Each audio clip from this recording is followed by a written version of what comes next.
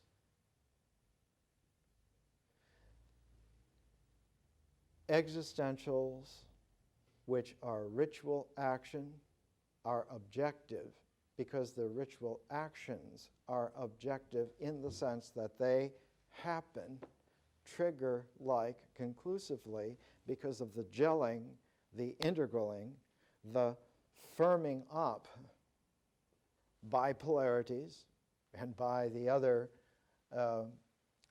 pair of nuclear processes and by the quintessential spinning of gravity, so that when existentials occur out of the process of nature, they occur objectively with great exactness and great certainty.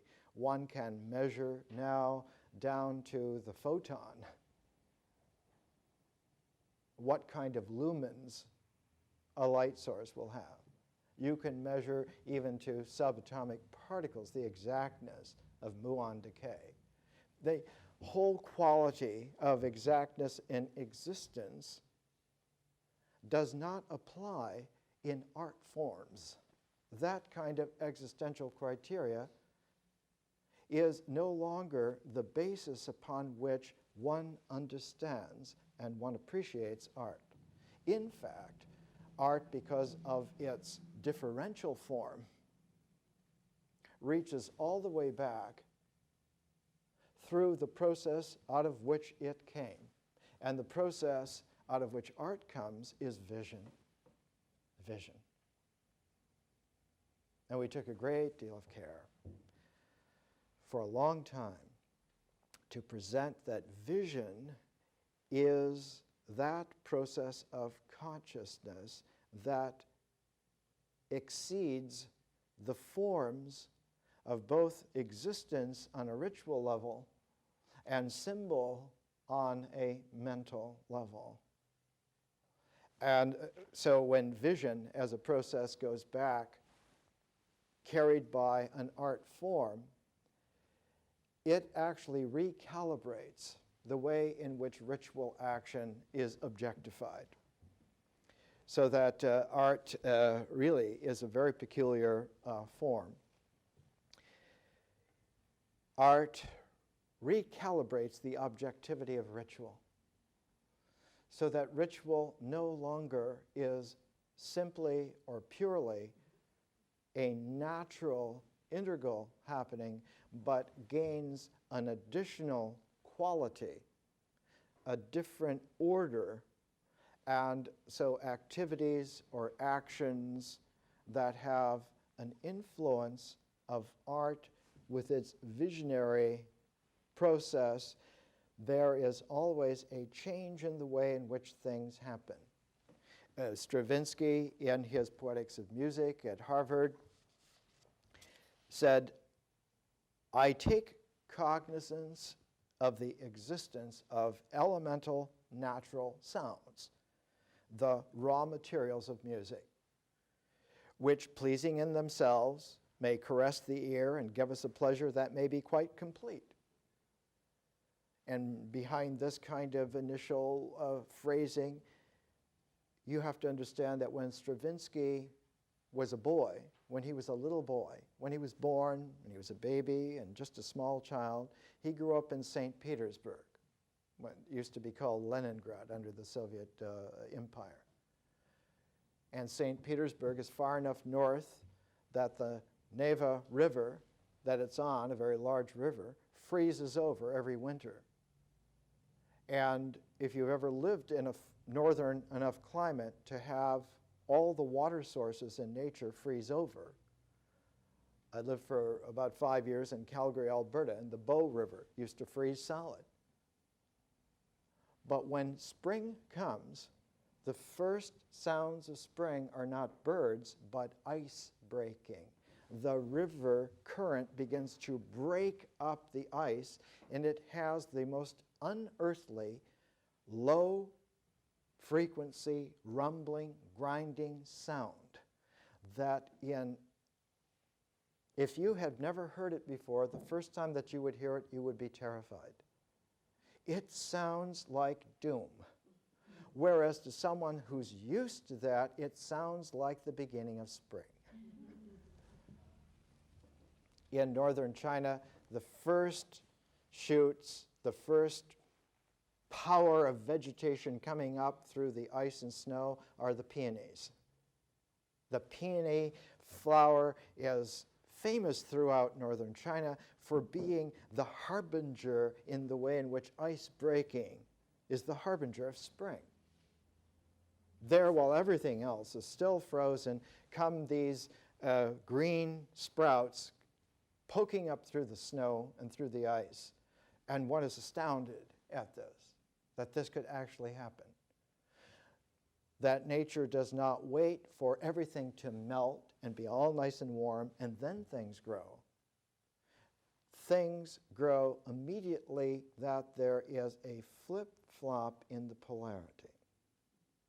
As soon as it stops being colder and colder, it starts to be warmer and warmer. So that polarities can exchange their poles. It's one of the fundamental facts of nature.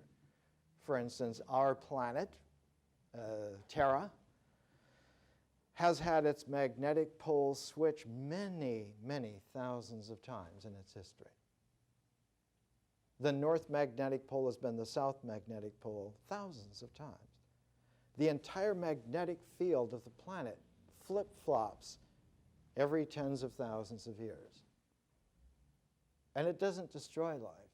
It's like the Neva River breaking up. That is simply the way in which nature moves itself both ways in a electromagnetic calibration. It can go both ways. And it goes both ways by shifting in a transformation. And that the transform is at the equanimity of the polarity.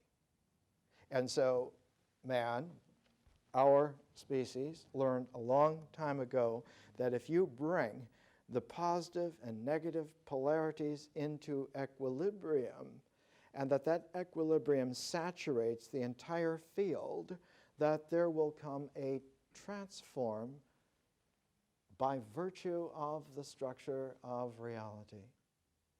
You don't have to earn it other than maintaining the equanimity and making sure that that equanimity saturates the entire field of whatever is being brought into equanimity. In India, it's called yoga. In China, in ancient times, this is the way in which Tao emerges as Te. And that Te contains the yin-yang together within itself. So here's Stravinsky saying, yes, there are elemental natural sounds. These are the raw materials of music. They may be pleasing. You may hear the grinding of the Neva River. You may hear the wind coming through trees. But over and beyond this passive enjoyment, we shall discover music. Music is over, as in like a ratio, and beyond as in like a transform. Over and beyond this, we shall discover music that will make us participate actively in the working of a mind that orders, gives life, and creates. Here he's talking about, because Stravinsky was always Russian Orthodox, he's talking about God. Stravinsky's a long-time, 50-year relationship with his wife, Vera. Vera would always say, I'm sure God is bored by the same old prayers. She doesn't like to hear the same thing twice. So they were an odd pair. She very tall, he very small. He doggedly, very basically religious, and really was so far beyond the constraints of Russian Orthodox understanding of divinity that it was almost embarrassing. And she completely beyond, and yet was always more traditional than anyone else. So there is this kind of peculiar quality when we come to look at Stravinsky. And in order to appreciate how Stravinsky brings art into form, we pair him with Friedrich Schiller. Why Friedrich Schiller? Schiller is the author of the greatest aesthetic treatise in Western thought, Western philosophy, and we're using it. It's a series of letters on the aesthetic education of man. And there are several translations of it. What's important to us is that Schiller was a quintessential German poet who understood art exceedingly well. His correspondence with Goethe is famous, collected in a couple of volumes, and you find Goethe and Schiller talking with each other for years on end on the highest level. Somebody once said if Goethe had an IQ of 200, Schiller was at least 198. And here are two supergiant intellectual men who looked upon art as the way to transform civilization out of a stuck box canyon, which it had gotten into and had mistaken for enlightenment. And that the Enlightenment had come to an impasse because of a very peculiar thinker named Immanuel Kant. And Kant had come out with a way to express beautifully in philosophic language that there was such a thing as pure reason transcendental to what you thought were nice Baroque parlor ideas of reason. And out of this crack in the Enlightenment came the jagged lightning of the Romantic Revolution, the whole Romantic era. And Schiller is the great poet of the Romantic age. It is Schiller's Ode to Freedom. They usually translate the title of the poem as his Ode to Joy. It was the text that Beethoven used for the Ninth Symphony. But in the German, it's not Ode to Freedom, it's not Ode to Joy, but Ode to Freedom. The romantic hero seeks transcendentally, beyond all the forms of nature, a freedom of an openness where his spirit can sing to the cosmos. Because in the romantic hero's nature, his field is heaven and not limited to earth. That earth is one example of thousands of worlds yet to be explored. And of course, the romantic hero must become a supra-man in order to explore this new realm. And as soon as Schiller's poetry began to be read consistently in the Europe of his day, one very brilliant young woman whose husband was the greatest poet in English of the time, Mary Shelley, wrote about the negative aspect of the Superman and called it Frankenstein. There is a lurking Frankenstein in the Superman lunge of the romantic hero. And so hidden within Schiller's Ode to Joy, Ode to Freedom, one has to understand that the mistranslation is not by not knowing German, but by expecting a certain romantic quality. Because there is a kind of mental expectation that a Superman will have more power and therefore more joy than ordinary men. And this is a bit of cheese that brings all the rats in history out.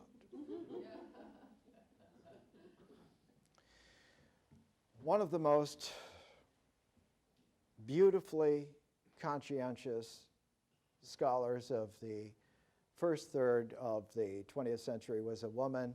She was originally at Newnham College, Cambridge, in England, and then went to the University of Manchester for many years. Her name was Elizabeth Butler. She wrote with initials, E.M. Butler. And here's 5 of her books here, just to give you an idea of the way in which she looked at the Superman, romantic hero, Schiller, Goethean, Frankenstein, all this gestalt of possibilities. She did a book called Ritual Magic. And Ritual Magic was published by the University of Cambridge Press. And in the paperback version, they give you a nice demonic cover. The University of Cambridge Press gave you a classic Renaissance magic cover. But it's interesting because on the very first page, before the title page, she has a quotation from the Buddha. It is because I see this peril in the marvel of psychic power that I am distressed by it, that I abhor it, and that I loathe it. Ritual magic, a whole history of ritual magic. And to back it up, she wrote another volume called The Myth of the Magus, tracing the figure of the Magus throughout history.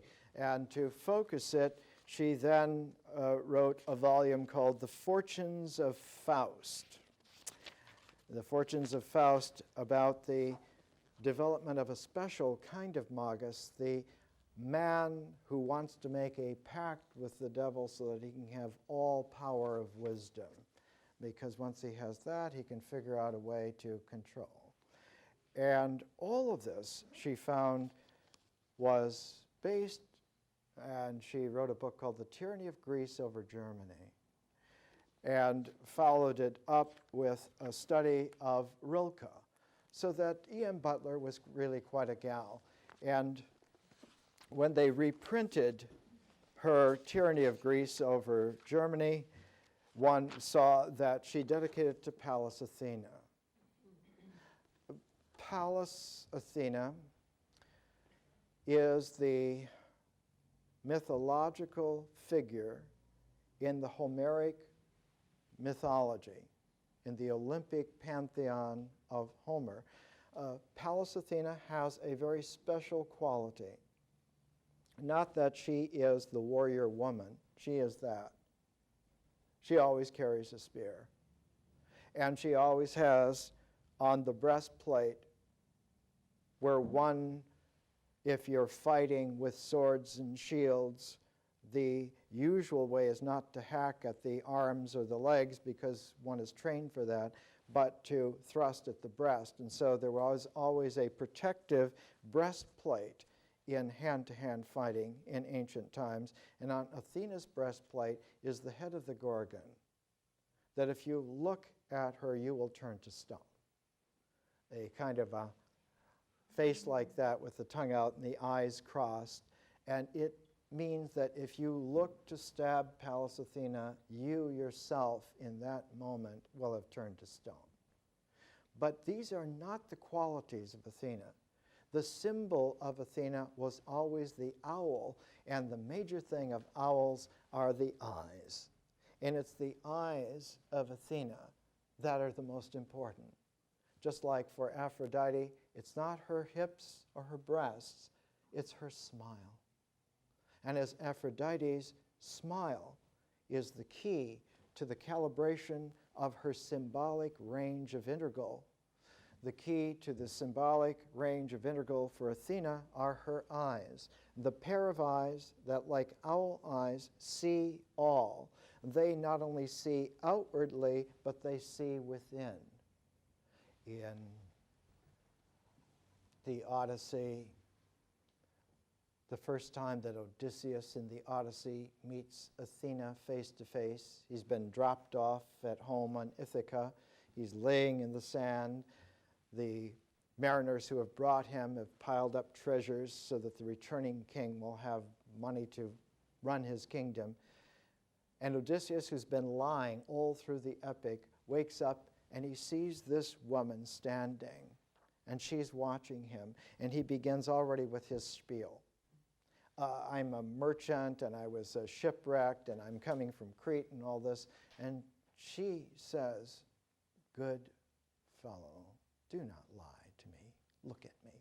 And he looks, and when he looks, he sees Athena's gray eyes, evenly balanced, Homer says, as if it were aligned on the horizon of the gray sea under a clear sky. So that the gaze of Athena is like the ocean horizon of the planet. It is the equanimity of the entire world brought into play.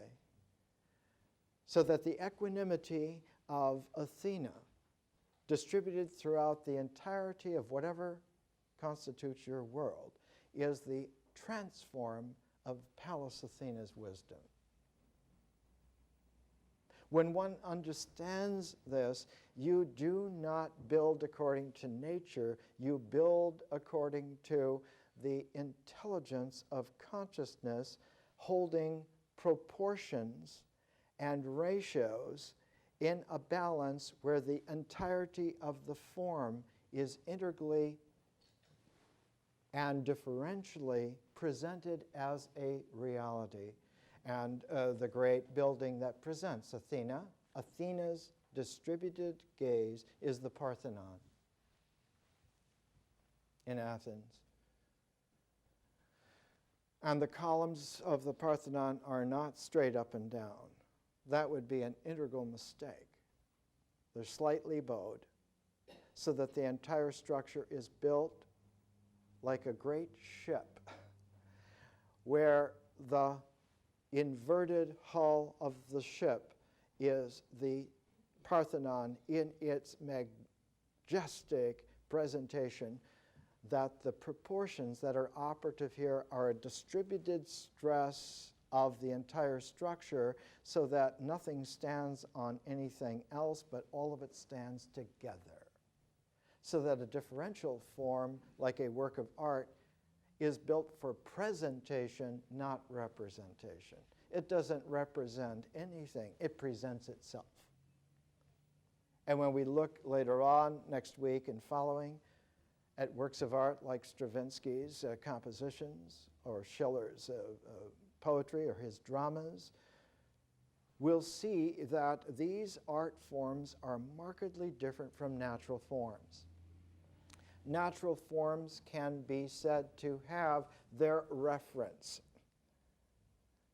You can trace the objective mental idea of something back to its ritual reference and have those go back into a natural cycle. And you can understand that way. But in consciousness, consciousness is like a fifth dimension added to time and space. The four dimensions of nature. The integral, which holds all the way through any cyclic path you run in. comes to include what in show business is called a fifth business. It's an unknown. It's like the movable thumb. It's a quality of transform, so that art forms have conscious transforms as a part of their structure. And that's why they're jewel-like. They're prismatic. They don't just reflect, they also diffract, so that one gets a sparkle as well as a mirror. And it's this quality of an art form that is an indicative reminder to man that we are not just animals, and we're not just intellectual animals. That indeed we have spirits that go into realms where only the resonance of wind-blown gongs would carry us. That our ancestors are not just there in the ground, but that a great part of their spirit is free in the winds that blow, in the atmospheres, and even among the stars. So the tyranny of Greece over Germany has dedication to Pallas Athena, and she says of this book, and it's germane to what we're talking about, Schiller and Stravinsky. Schiller died in 1805, Stravinsky born in 1882 and lived to be almost 90. But the central fact is that Schiller was German and Stravinsky was Russian, who did most of his work in France. So that Stravinsky is like a parenthesis of Russia and France, and in the middle, almost untouched, is Germany. And Schiller is a quintessential romantic German. So that Stravinsky is like a parenthetical scale of understanding that is looking beyond and around and through something that is so glaringly there, which is the German romantic culture, of which Schiller is, even more than Goethe, the ultimate example. But to understand Stravinsky, we have to understand that that entire diagonal, Russia, Germany, and France, at the time of Stravinsky and just a generation before, was thoroughly permeated by a discovery of East Asian culture, East Asian art, and East Asian ways of philosophically considering everything. One great example was as we talked in the past month, the way in which the Japanese print the landscapes of Hiroshige and Hokusai transformed the way in which Monet saw and painted, the way in which Van Gogh saw and painted, the way in which Frank Lloyd Wright saw and built. There's a famous photograph of Stravinsky, a young Stravinsky with a more mature Debussy, and on the wall are some Japanese prints. One of them is Hokusai's The Great Wave. When you look at a 1905 Russian fairy tale illustrator, Bilibin, and here are Russian fairy tales, it's reprinted. This is the way it was printed. You find Hokusai's Great Wave already in 1905 in the midst of the fairy tale, as if it were a part of the folk culture of Russia. And this is very strange because Russia in 1905 suffered a military defeat in the Russo-Japanese War. Bilibin's illustrations for Russian fairy tales included the Firebird. And it's this scheme of fairy tale that Stravinsky used for his first great ballet, The Firebird. He went back not to Russian mythology, but he went to Russian fairy tales, because fairy tales are an expression of a quintessential five-dimensional continuum. Fairy tales are all about magic language. They're not about mythic language of experience coming out of ritual. Fairy tales are about possibilities coming out of vision. And Stravinsky showed he's not reaching back into mythology for his themes. He's reaching deeper than that. He's reaching back into the mystery of nature with a visionary tone to bring something out, to make a work of art like The Firebird, which came out in 1909. We're going to take a little break, and then we'll come back to this. Let's come back. We had an image of the thawing of the ice on the Neva River and its grinding. Let's come back to an image of the world in which the pressure of the 20th century had reached a frozen quality, and that was in the 1950s. And for people who do not remember consciously the 1950s, it was a decade of nuclear terror. The Cold War had frozen everything into suspicion. And here's a poem from that era. Its title is Subterranean Elegy. It's the Samuel Beckett opposite of Schiller's Ode to Freedom. Wintry street, blue, cold. Fluorescent boulevard lights, orange electric eye. Boulevards concrete, low, glaring, orange electric eye. Blue, snowy concrete, orange guiding lantern. Early spaces, occasional traffic. Surreal loneliness. Grand modern space age. Low slung, subterranean eye. Indifferent, non-feeling. Boulevard and I, built for mechanical things and aesthetically cool. We sit and we wait. We ever watch that orange eye? We wait for it to blink. I wrote that in Chicago in 1958.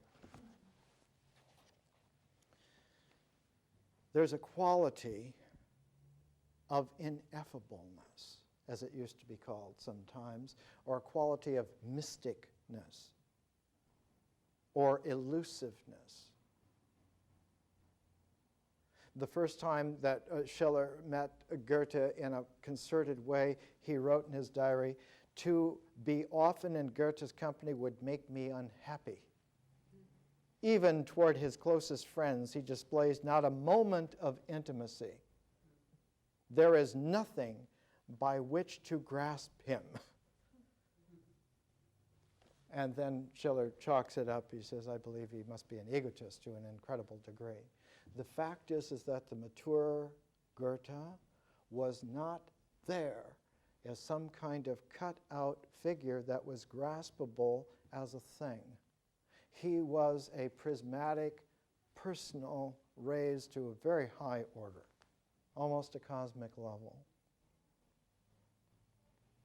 When it came time for the more mature Schiller, used to these realms and stretches of vast mysteriousness, in his first letter on the aesthetic education of man, he writes, I have then your gracious permission to submit the results of my inquiry concerning art and beauty in the form of a series of letters. And then to jump down to the third paragraph, he says, truly, I shall not attempt to hide from you that it is for the most part Kantian principles on which the following theses will be based. And then towards the end of this first letter, he writes, I too, therefore, would crave some measure of forbearance if the following investigations in trying to bring the subject of inquiry closer to the understanding were to transport it beyond the reach of the senses. What was asserted above of moral experience must hold even more of the phenomenon we call beauty, for its whole magic resides in its mystery. And in dissolving the essential amalgam of its elements, we find we have dissolved its very being. It's like a Newman boundary and a mathematical analysis that the proof that you did the analysis right by this method is that all the boundaries vanish. And one is left with no further steps to go because the analysis has been carried out in the right way. That instead of just looking to boundaries, as is drawing lines around something, or even kinetically in looking to boundaries that establish themselves by tangential approaches to them, which have derivatives of relationality which can be brought out mathematically, a Newman analysis shows that the zeros emerge. There is a quality in Schiller's letters on the aesthetic education of man, where he approaches the quality of that kind of mathematical analysis where you come to the mystery beyond which a different kind of language has to come into play. He is of that generation, taking a cue again from Kant, that one approaches a threshold where the liminality of certainty for man gives way to the mysterious possibility of infinity for other realms of worlds. And that the word for those other realms was, in English, the sublime. That there is a quality beyond nature where form that holds here passes into a threshold where, and it's a chemical term, it sublimes. It vanishes from here and reappears in a different form.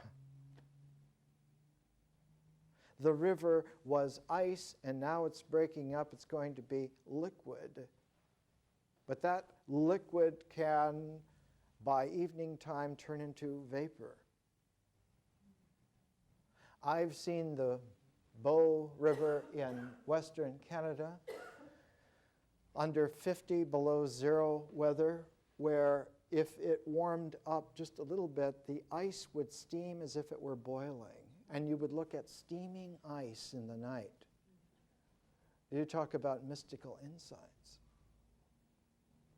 There is a quality where, and Schiller in the first letter on the aesthetic education of man is using alchemical terms on purpose. There is a quality of transform that aesthetics brings into play, and therefore, or not so much therefore, thereby the whole process of aesthetic appreciation is one involving a visionary quality of process and not a mythic quality of experience.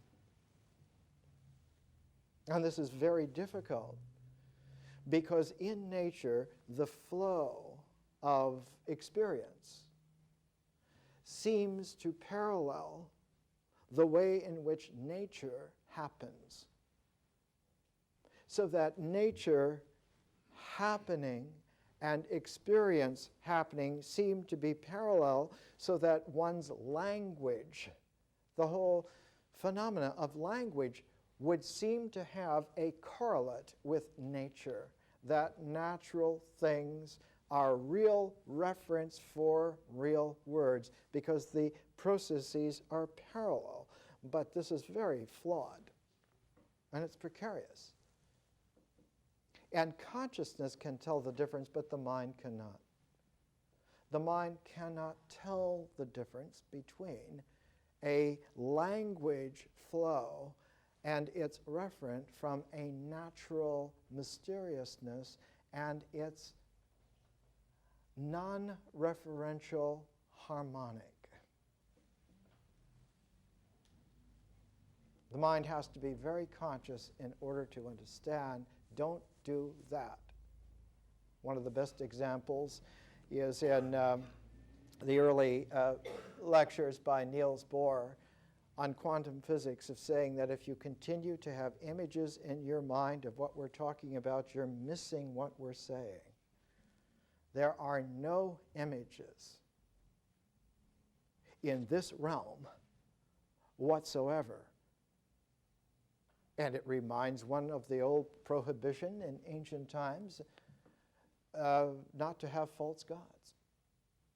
That if you have an image of God, that's for sure a sign that your mind is profane. Because we're not talking in terms of where an image base would be operative. It wouldn't have any traction. And it certainly doesn't have any referentiality. So that the mysteriousness of nature is not the parallel at all of the way in which language flows on the mythic horizon of feeling-toned experience. What is the parallel? The parallel is in the ritual action. It's not in nature, it's in the ritual action. So that the referent to experience is action. But not action as a process, action as an objectivity. It's important to understand that ritual is objective. It is not a process. And ritual action, ritual comportment, though it involves a doing, it's a doing by rote steps, by discrete, designate patternings. And it's the flow of language that then has a referent to the ritual sequencing. And that ritual sequencing is built upon a spinal column so subtle as to escape mental analysis. And what is that sequencing? The sequencing is time. That ritual action is invisibly made coherent and kept discrete and sequenced right because of its time base. And that if you haven't factored in by a conscious analysis to filter out a time base, then you're still working within a very closed realm. And nothing sublime is going to happen there at all. Everything will become more and more like a blue, snowy, concrete boulevard with unblinking lights that are just there to mark time. This quality of time is most important in music, because music is conscious. It's a conscious art of bringing that time base into play in fundamental ways which in ritual are not considered. But in music, it's the entire situation. One of the difficulties is that the last 400 years in Western music have been so prolific in development that it wasn't until the early 20th century that there were individuals who were able to bring a conscious recalibration of ritual sequencing temporality into play so that music theory became at last clearer and clearer. And the first great example of it is Arnold Schoenberg's theory of harmony, 1911. And in his theory of harmony, this is from the third edition of 1922, chapter 13, entitled Rhythm and Harmony. We have worked out the exercises up to now without considering meter. And one of Stravinsky's most poignant themes, the young Stravinsky, was that meter and rhythm are different, though related, and that one has to work consciously with them. One of the great examples of someone who should know the difference and appreciate the difference and couldn't hear the nuance until it was explained was his cousin Diaghilev. Diaghilev, who invited Stravinsky to come and do The Firebird. And it was so successful, they invited him to do another, and he did a Russian puppet mythology, Petrushka. And then he was working on a third called The Rite of Spring, and he had Diaghilev and Nijinsky in his little room in Switzerland on the lake, and he played for them on the piano 59 bars. Over and over and over again, Diaghilev trying to maintain his elegantness. As Stravinsky says, ask him one gentlemanly question: how long will this last? And Stravinsky grinned even at 85 when he was telling he said, "Oh, my dear, till the end."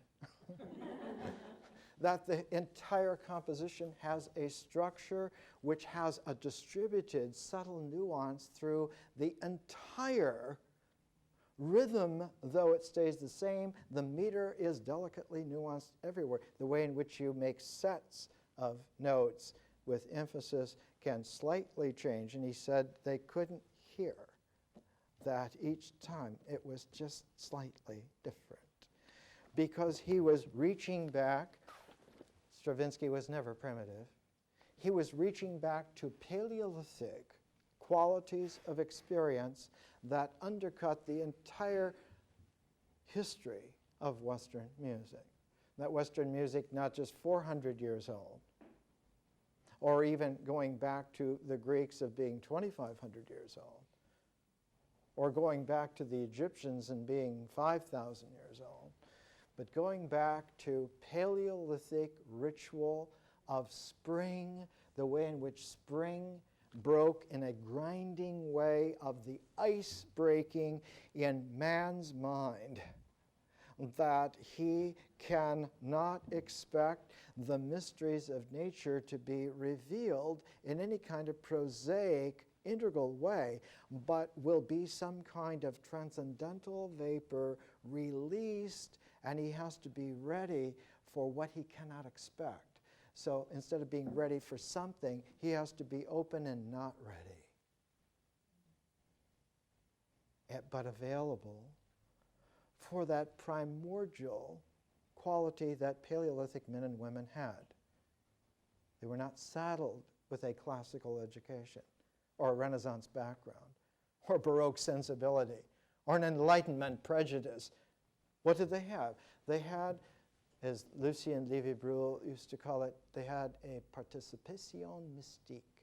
They had the ability to participate in the mystery of nature, so that it was instantly, spontaneously, what was happening. Not ritual action, but natural, mysterious emergence. And so Stravinsky's Rite of Spring is a great example of reaching not only back to the fairy tale past of a people, but reaching back to the Paleolithic soup out of which the original forms of civilization came in the first place. That civilization is something that does not coexist with the tyrannical order of an imposed mentality, no matter how initially enticing it might be. The persons, so-called, who enjoy those orders are egos, because the egos love to have things made perfectly clear. And they parade their ability in just this way. E.M. Butler wrote The Tyranny of Greece Over Germany. She says, this book was begun in 1933, the year in which Hitler came to power. And it was placed on the Nazi Index shortly after it appeared from Cambridge University Press in 1935.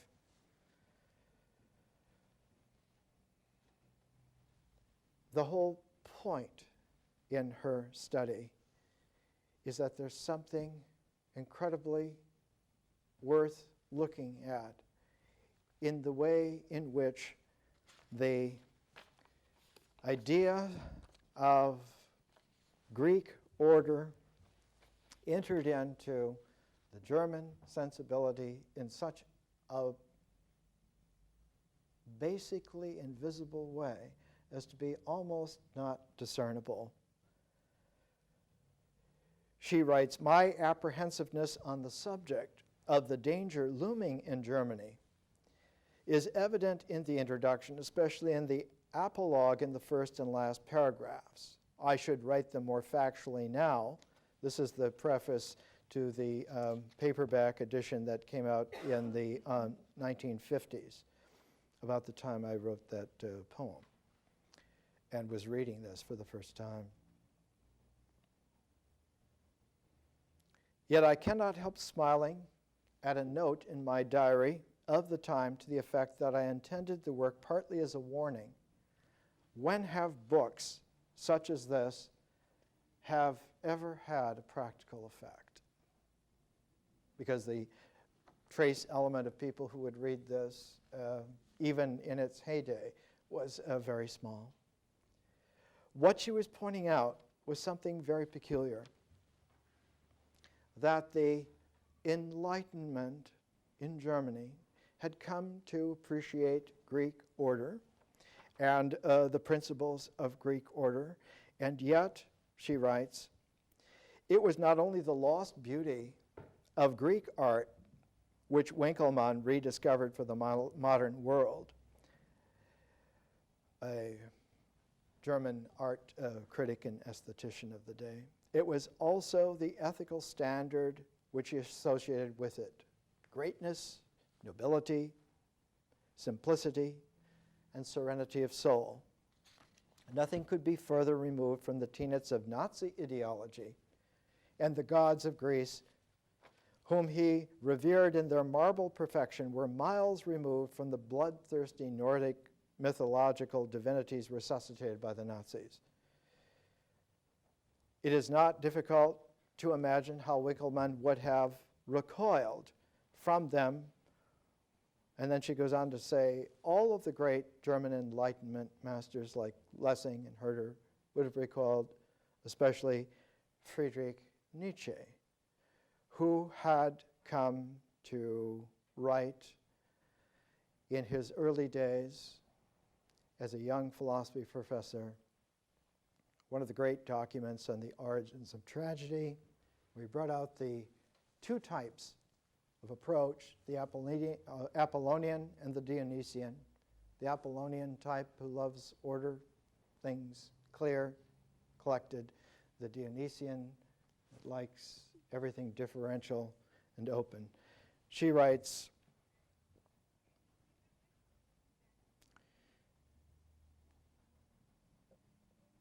here, the figure of Dionysius, the god of orgies and ecstasies, this was the god that took the heart of Nietzsche by storm, and his was an excessive nature, but it was because of something excessive and tyrannical in the ideal proclaimed by Winckelmann that the Nietzschean rebellion took such a violent form, prophesying a race of daimonic supermen to bear the banner of the future. Nietzsche's Dionysian anti-classicism generated that vision, although he was as far from foreseeing as from desiring that his countrymen would cast themselves for the part of future rulers of mankind. And he goes on in this way. She goes on. The figure that loomed in music, though, was not Nietzsche, but was Richard Wagner. And it was Wagner who was such a great friend to the young Nietzsche, who developed one of the most powerful art forms of all time, the Wagnerian opera, that not only presents itself in a magnificent art form, but links four great operas together into the cycle of the Ring of the Nibelung.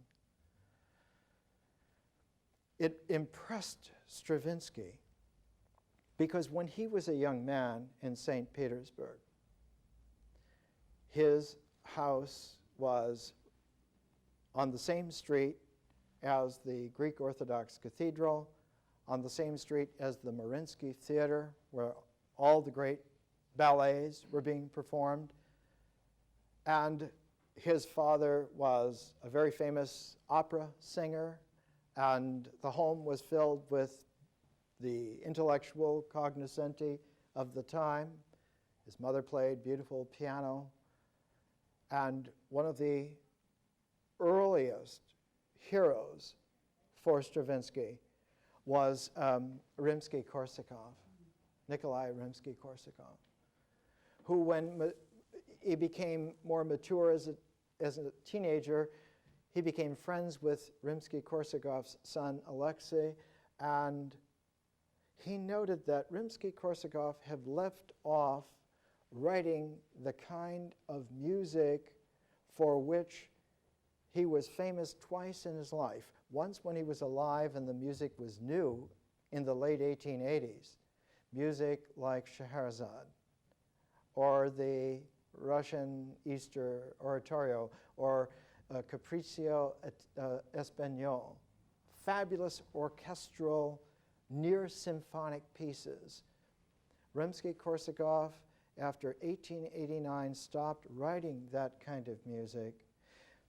Scheherazade was 1888. And for the last 20 years of his life, he wrote operas because he had seen a presentation of Wagner's Ring cycle in St. Petersburg and had become almost garroted by the possibilities of an operatic art. Later on, Stravinsky always held opera at a distance because it was seductive in a massive, subtle way. And he said, I do not write operas, I write choreographic dramas, which are distinctly different. And that if you don't know the difference, it means that you haven't come to participate in the art forms as I am making them. And he once emphasized the difference that rhythm is not a syncopation of to-do, to-do, to-do, but is a clear sequence of dun, dun, dun, dun, dun, that there is a unitary unit with intervaling, and this is what makes a sequence, and that sequence then, when it flows, does not flow in a blur or a trill, but occurs with an exactness. And of course, it's the kind of exactness that Schoenberg later on in Rhythm and Harmony writes, and we'll come back to this now. We have worked out the exercises up to now without considering meter. Actually, I should prefer to continue working the same way, for we have very few directions, even in the older harmonic theory, that pertain to rhythm. Even these no longer have much application in the music of Johann Sebastian Bach. They were, at least for the most part, already outdated. But in the music of Beethoven, not to mention that of Schumann or Brahms, we find just the contrary of what their rules required. Obviously, it cannot all be the task of a present-day harmony course to lay down new laws. One could at most only attempt to organize, according to general features, the countless ways in which harmony and rhythm relate to each other. For numerous and countless, one can read boundless. Boundless ways. So what is the way in which the relationality is carried on without a path integral based on the old understanding of rhythm? Out of Schoenberg came the principle of developing variation, used best by Brahms, that we would say today is like an algorithm that holds by folding back in whatever occurs as the way in which the structure progresses resonantly in a differential way and not in some kind of holding on to the string integral. There's a completely different kind of understanding of music. And Schoenberg, towards the end of this great paragraph, writes, I have no doubt been somewhat pedantic in conserving any old laws that have had the slightest influence on our present-day music, but these, the old laws of rhythm, have largely disappeared from actual use or have been transformed into their opposites, so away with them. This is about the time that Stravinsky was beginning his musical career. He did Firebird in 1909. He did Petrushka about 1910. Started writing Rite of Spring 1912, and it was produced in 1913. He was just beginning. He was beginning at a cusp of where the old forms had dissolved to the point to where they were actually in tatters. One of the peculiar things is that when you look at the music of that time, you find a very interesting parallel with the way in which the ancient East Asian understanding of music underwent a transformation in times so old that they seem to be almost pre-dynastic. Here is a volume. It's entitled Foundations of Chinese Musical Art, published in Beijing in 1936. Rather difficult to find. And one of the curious things is on page 17, Music of the Chinese Language, where they're talking about the tonal basis of Chinese language and the way in which music in Chinese experience follows the lead of the tones, the level tones, the rising tones, the falling tones. He gives an example of how the same Chinese word spoken in a even way means to know, spoken with a rising tone means happiness, and with a falling tone means wisdom, chi. Or my with a rising tone, buy, and with a falling tone, sell. So the term for business, my. It's a quality that in ancient Chinese times was brought together in the human hand so that you could get the arrangement of the tones into some kind of mnemonic order using the human hand. And we see that this is very similar to the way in which the ancient Egyptian architectural proportion was the Eye of Horus with all of its various parts being assigned numbers which represented in the relationality to each other proportions which could be used to style structure. Structure that would not just be a mental plan, but would reach into the actual way in which existence emerges out of nature in the first place, so that the constructs of Chinese sound and the constructs of Egyptian visionary masonry or papyrus books, all of these structures are not artifacts of a ritual process, but that they are art forms that emerge out of vision and carry with them a primordiality. They're not documents about something else and therefore secondary. They're original creations. So that works of art like this emerge originally out of the mystery of nature, but not in an integral way, in a differential way. And the deep understanding of that is that conscious vision is able to exchange places with nature. So that instead of having rituals emerge out of nature in an existential way, you have art recalibrated actions that emerge out of vision in a differential way. So that the entire process is one of transformation. All the forms of art are transformative all the time. They never are just there. There was a sardonic poem by E.E. Cummings one time, and one of the lines in his poem, he wrote, "And it comes out like a ribbon and lies flat on the brush." Art forms are not a cultural toothpaste. They have a vivacity of reality because of their very structure and the way in which they emerge.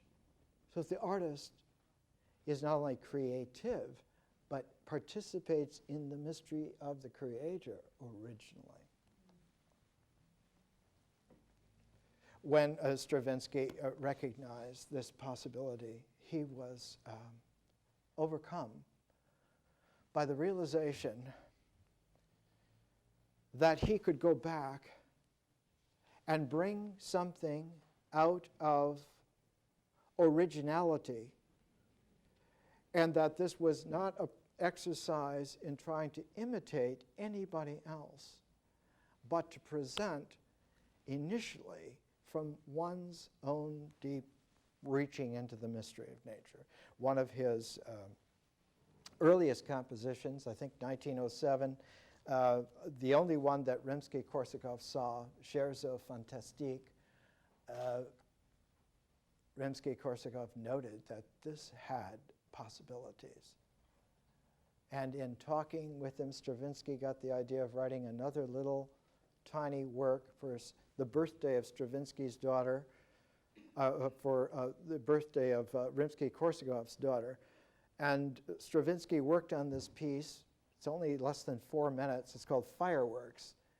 And he sent it to Rimsky-Korsakov, who by that time was ailing, and he was in the sanitarium south of St. Petersburg, and it arrived too late.